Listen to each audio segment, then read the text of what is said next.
Yon, what's up guys? Good morning sa ating lahat. So, andito tayo ngayon sa spot again. Kaya lang, malabo talaga yung dagat kasi katatapos lang ng bagyo.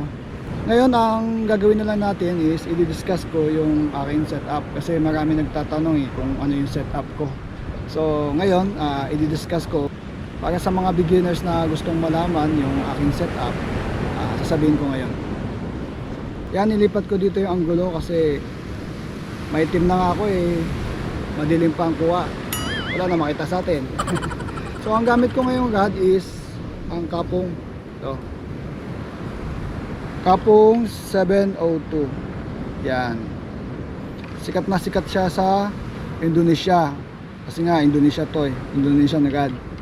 Shout out to all Indonesian there, mantap, pansing. So ito yung kapong 702 UL. Iba-iba po ang haba ng ng UL, may mga 682, 688. Iba-iba po 'yon. Titignan niyo lang po kung ano yung gusto niyo. Ako usually gusto ko mas mahaba kasi mas madali siyang i-cast ng malayo. So nakalagay dito sa description niya. Ayan, hindi ko na alam kung makikita nyo. Sasabihin ko na lang, yung lure weight is 2 to 10 grams. Okay? Then ang line is 2 to 6 lb. Kailangan may pares kayo na pasok doon sa 2 to 6 lb na line. Ang reel na ginamit ko ngayon is Sheena 2500. Nakalagay dito, ang maximum niya is malabo na 8 lb. Pasok ngayon ang 2 to 6 lb na line. Pero kung gusto nyo talagang shoot na shoot, merong mas mababa dito, 2,500 pababa. Okay, so isalpak na natin. Pwede kayong gumamit ng pababa niyan, mas maganda yon kasi mas magaan. So, mas magaan, mas maliit, talagang shoot na shoot sa UL. Yung line na nakalagay dito is 6 LBS. Yan, Roberos, kasi medyo cheap yung yung price, kaya doon muna tayo sa cheap ang price. Ito. Then nilagyan ko siya ng leader line. Teka. Nilagyan ko siya ng leader line na 10. Ito, 10 LB. Tapos tinali ko siya ng, ayan, medyo may gas-gas na kasi ginagamit ko na yan, tali ko siya ng FG nut. Yan. Meron akong nito, tutorial kung paano ko ginawa. Mabilisan lang, ganun lang, dalawang kamay lang. Dalawa lang naman kamay natin Every time na nagpipishing ako, naglalagay ako ng snap swivel. Swivel siya na may snap. Yan. So hindi ko sure kung anong number to, kasi iba number 12 o number 14, ganito kaliit, pang 5 grams ko ginagamit. Tapos yung iba tawag nila 5 grams, hindi ko alam yung description. So kung gusto nyo parehas tayo at hindi tayo magkamali, ilalagay ko dyan sa link below yung pinagbilhan ko. Maliit lang siya, almost parang gakuko lang. So yung mga nagtatanong kung dapat maglagay ng snap swivel, sa akin is suggest ko mas okay maglagay.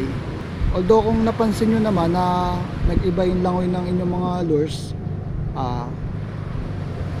pwede nyo tanggalin. Pero ako kasi gumagamit talaga ako ng snap swivel kasi minsan pag hindi nakakahuli yung mga ibang bait ko, palit ako ng palit, mabilis magpalit kasi i-clip mo lang siyang ganon, tapos open mo lang, palit ka na naman, hindi mo na kailangan magtali ng uninut. Tapos additional na rin to sa sa protection, kasi minsan nakakagat ng isda, yung bunganga niya umaabot to sa line, lalo na yung yung katsawan, namumutol talaga yon sa mga kuda.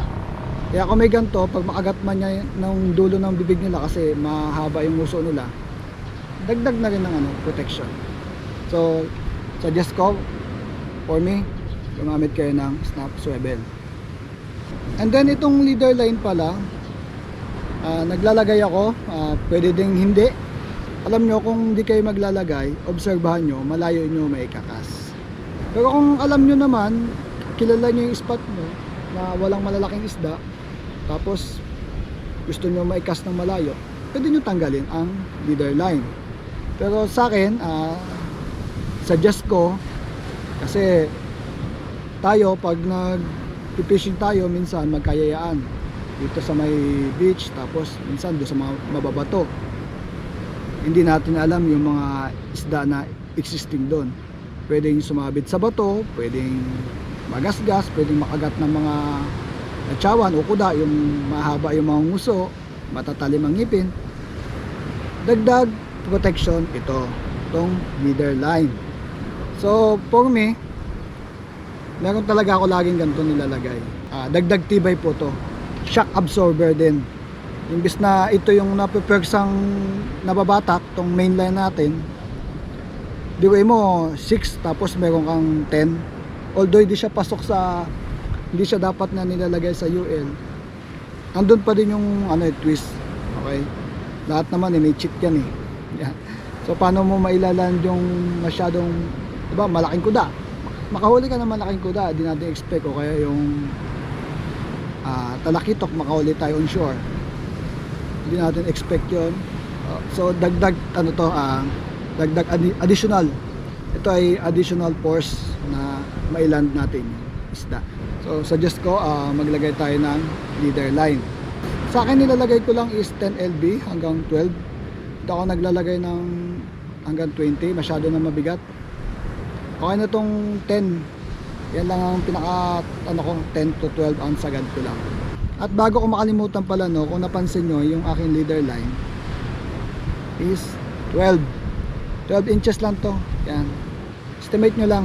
Yan, hindi ako naglalagay ng masyado mahaba kasi alam nyo naman yung tip, pag pumapasok ko sa tip ng ating rod is nagagasgas. Tulad nito, may gasgas na. Yan, nagimulmul na kasi nga minsan nakakalimutan ko, napapasok sa loob.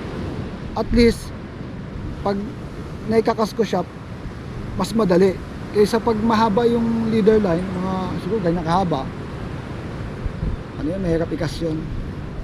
12 inches lang.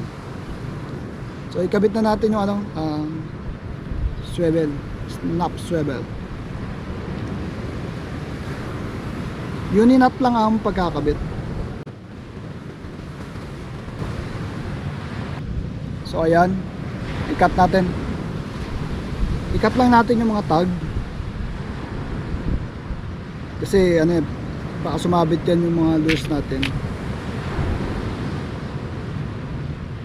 So ayan na, meron na tayong snap swivel.